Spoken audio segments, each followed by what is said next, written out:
ছোটবেলার পাঠ্য বইয়ের কথা মনে আছে, যেখানে বাড়ি চারপাশ তথা এলাকা পরিষ্কার পরিচ্ছন্ন রাখার শিক্ষা দেওয়া হতো। একই সঙ্গে দেওয়া হতো নোংরা আবর্জনা নির্দিষ্ট স্থানে ফেলার শিক্ষা। কিন্তু ছোটবেলার পাঠ্য বইয়ের শিক্ষার সঙ্গে কোনো মিল দেখা গেল না হাওড়ার চ্যাটার্জিহাট থানার অন্তর্গত শরৎ চ্যাটার্জি রোডের ওই এলাকায় রাস্তায় স্তূপাকার হয়ে পড়ে থাকতে দেখা যাচ্ছে নোংরা ও আবর্জনা। অভিযোগ, 5 দিন ধরে পরিষ্কার হয়নি ময়লা। ফলে একদিকে যেমন স্থানীয়দের চলাফেরার ক্ষেত্রে সমস্যা হচ্ছে, তেমনি দুর্গন্ধে অস্বাস্থ্যকর এক পরিবেশের সৃষ্টি হয়েছে। এরই প্রতিবাদে সরব স্থানীয় বাসিন্দারা। আপনাদের প্রথমে ছবিটা দেখাই, সেখানে কিরকম নোংরা পরিবেশ হয়ে রয়েছে দেখুন একবার।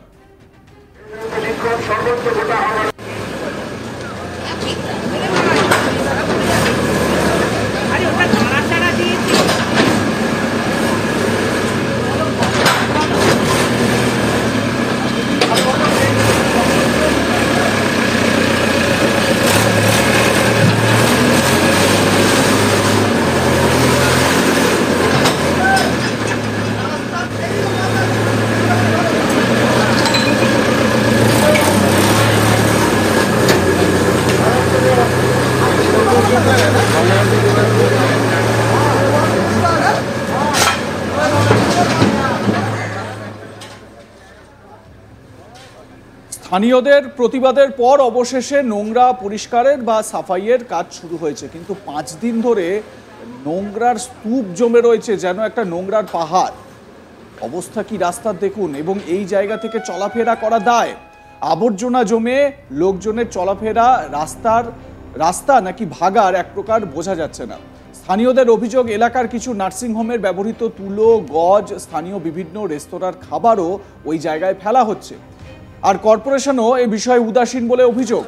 শুনে নেওয়া যাক কি বলছেন এলাকার বাসিন্দারা।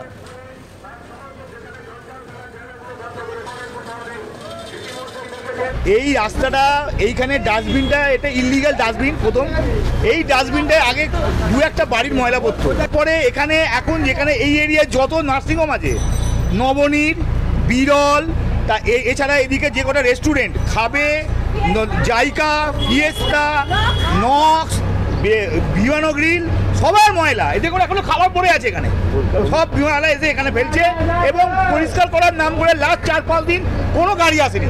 যার জন্য আজকে ময়লা রাস্তায় নেমে গেছে। লোকে এখানকার এই বাড়ির আশপাশের লোকেরা কেউ দরজা খুলতে পারছে না, এমন অবস্থা। এক মহিলা বললেন যে আমরা নামিয়ে দিয়েছি যাতে না না আমরা নামিনি। প্রথম ওর নেমে চলে এসেছিল, সেটা আমরা পা দিয়ে নামিয়ে দিয়েছি, কিন্তু আমরা নিজে নামাইনি। আমরা চাইছি এই ডাস্টবিনটা এখান থেকে উঠে যাক, এই ভ্যাটটা বন্ধ। এখানে কোনো ভ্যাট ছিল না, এটা পুরো ইললিগাল ভ্যাট করা হয়েছে। এটা পরিস্থিতি এমনই যে ওই রাস্তা দিয়ে বাইক নিয়েও যেতে পারলেন না এক ব্যক্তি, বাধ্য হয়ে বাইক ঘোরাতে হলো তাকে। সুদীপ্ত নামে স্থানীয় বাসিন্দা, তিনি কি অভিযোগ করছেন শোনাবো তার বক্তব্য। দেখছি তো জাস্ট এসে দেখছি যে এই অবস্থা হয়ে রয়েছে, পুরো যত ময়লা আবর্জনা সব তো রাস্তার মাঝখানে। এটা একটা বড় ভ্যাট এখানে, কিন্তু রেগুলার এটা পরিষ্কার করে না, যার জন্য আজকে এই অবস্থা হয়ে দাঁড়িয়েছে। রাস্তার পুরো ঘুরে যেতে হচ্ছে, কিছু করার নেই। রবিবার এ বিষয়ে কি বলেন হাওড়া কর্পোরেশনের মুখ্য প্রশাসক সুজয় চক্রবর্তী, শোনাবো তার বক্তব্য। আপনাদের বলি যে গার্বেজের চিত্র গতকালও যা ছিল, আজকে তার থেকে অনেকটা ইমপ্রুভ করেছে। আমরা নিজেরা, আমি রাস্তায় গিয়েছি, বিভিন্ন ভ্যাট আজকে ভিজিট করেছি, এবং যেগুলো আমাদের অল অ্যালং জিটি রোড, আমরা সন্ধ্যাবাজার থেকে শুরু করে কাজীপাড়া মোড় থেকে একদম পিলখানা অবধি আমরা এসেছি, এবং ওখানে অলমোস্ট অল ভ্যাটস আমরা প্রায় ক্লিয়ার করে দিয়েছি। এখন কদমতলা বাজারের যে ভ্যাট, সেটা ক্লিয়ার অলমোস্ট হয়ে গেছে। চ্যাটার্জিহাট বাজারের ভ্যাট আর খানিকক্ষণের মধ্যে পুরো ক্লিয়ার হয়ে যাবে। আমাদের টিকিয়াপাড়া মাছ বাজারের যে বড় ভ্যাট, সেটার অলরেডি সেখানে কাজ চলছে, সেটাও ক্লিয়ার হয়ে যাবে। এবং আমাদের সুডার যিনি মাননীয় ডিরেক্টর সাহেব, উনি নিজে এসেছিলেন, উনিও আজকে আমরা একসাথে জয়েন্ট ভিজিট করলাম। এবং আমি মানুষকে এটুকু বলতে পারি যে আপনারা জানেন হঠাৎ একটা প্রাকৃতিক বিপর্যয় ঘটেছে, এবং তার জন্য আমাদের সিস্টেমটা ন্যাচারালি একটু যে আমরা যেভাবে কাজ করতে অভ্যস্ত সেটার একটা প্রবলেম হয়েছে। কিন্তু আমরা সকলের সাহায্য নিয়ে আমাদের ডিপার্টমেন্ট, আমি বারবার যে কথা বলছি, আমাদের মাননীয় মন্ত্রী জনাব ফেরাদ হাকিম সাহেব এক্সট্রিম সাপোর্ট দিয়েছেন এবং আজকেও ওনার নির্দেশে সুডার মাননীয় ডিরেক্টর সাহেব আজকে হাওড়ায় চলে এসেছেন। তো আমি হাওড়ার মানুষকে এটুকু আশ্বস্ত করতে চাই যে আগামীকাল সকালের মধ্যে, যে কথা আমি আগেও বলেছি, যে আমরা মেজরিটি হাওড়ার যে ভ্যাটস আছে সেগুলো সব ক্লিয়ার থাকবে এবং কালকে যে পবিত্র ঈদ আছে, আমরা ঈদের দিন মানুষ যাতে ভালোভাবে তারা সেলিব্রেট করতে পারেন, তাদের কোনো অসুবিধা না হয় সে ব্যাপারে আমরা সচেষ্ট রয়েছি এবং আমরা প্রচুর এক্সট্রা ডাম্পার আজকে আবার আমরা এনগেজ করছি এবং আমি আশা করছি হাওড়ার মানুষ কালকে অনেকটা বেটার থাকবেন। আজকের যে কন্ডিশন অলরেডি বেটার আছে, কালকে আরও বেটার হয়ে যাবে। একদম গতকালও রাত্রে হয়েছে এবং আমি আপনাদের বলি অলরেডি শুধু গতকাল রাতে আমরা প্রায় 130 মেট্রিক টন গার্বেজ ডিসপোজ হয়েছে শুধু গতকাল রাতে, এবং আজকে আপনি যদি পুরো দিন ধরেন তাহলে অলমোস্ট অ্যারাউন্ড 400 মেট্রিক টন আমরা অলরেডি গার্বেজ শিফট করে দিয়েছি এবং আপনি বিক্ষিপ্ত জায়গা ছাড়া এখন কিন্তু মেজরিটি ভ্যাটস অলমোস্ট ক্লিয়ার হয়ে গেছে।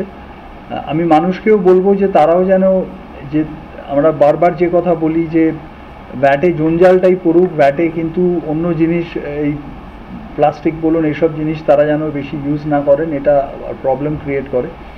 But almost 400 metric tonnes of West আমরা এই যে লিগাসি আমাদের যে দুদিনে জমে গেছিলো সেটা ক্লিয়ার করে দিয়েছি। আজকে অলরেডি ক্লিয়ারেন্স চলছে, আজকে সারা রাত কাজ হবে এবং কাল সকালের মধ্যে আমি আবারও বলছি যে মেজরিটি ভ্যাটসের মধ্যে যেরকম স্বাভাবিক যে অবস্থা থাকে সেটা থাকবে, অর্থাৎ গার্বেজ উপচে পড়ার ব্যাপার আর কিছু থাকবে না।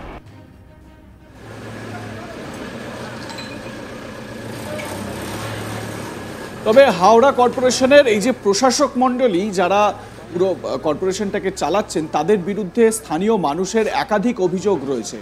মানুষের অভিযোগ যে বর্ষার সময় সেখানে নিকাশি ব্যবস্থা ঠিকঠাক নেই এবং এই যে এই নোংরা আবর্জনা জমে রয়েছে সেই ছবি তো আপনারা দেখতেই পাচ্ছেন। পানীয় জল ঠিকঠাক পাওয়া যাচ্ছে না, এই রকমও একাধিক অভিযোগ রয়েছে স্থানীয় মানুষের। সামনেই বর্ষার সিজন আসছে, বর্ষার সময় বা বৃষ্টি যখন ভীষণ রকম হবে, জল জমার পর নিকাশি ব্যবস্থার কি হবে সেটা নিয়েও এলাকার মানুষ তারা আতঙ্কিত হয়ে রয়েছেন। খুব স্বাভাবিক যে যেই কর্পোরেশনের তরফ থেকে যদি পরিষেবা ঠিকঠাক না দেওয়া হয় তাহলে স্থানীয় মানুষের যে কি অসুবিধা হয়, বিভিন্ন ওয়ার্ডে ওয়ার্ডে, হাওড়া কর্পোরেশনের বিভিন্ন ওয়ার্ডে ওয়ার্ডে কি পরিস্থিতি তার একটা ঝলক মাত্র আপনারা দেখতে পেলেন এই খবরের মাধ্যমে। আপনাদের মতামত কি এ বিষয়ে জানাতে ভুলবেন না। দেখতে থাকুন আজ তাক বাংলা, সাবস্ক্রাইব করুন আমাদের ইউটিউব চ্যানেলটি, বেল আইকন প্রেস করুন নোটিফিকেশন পেতে।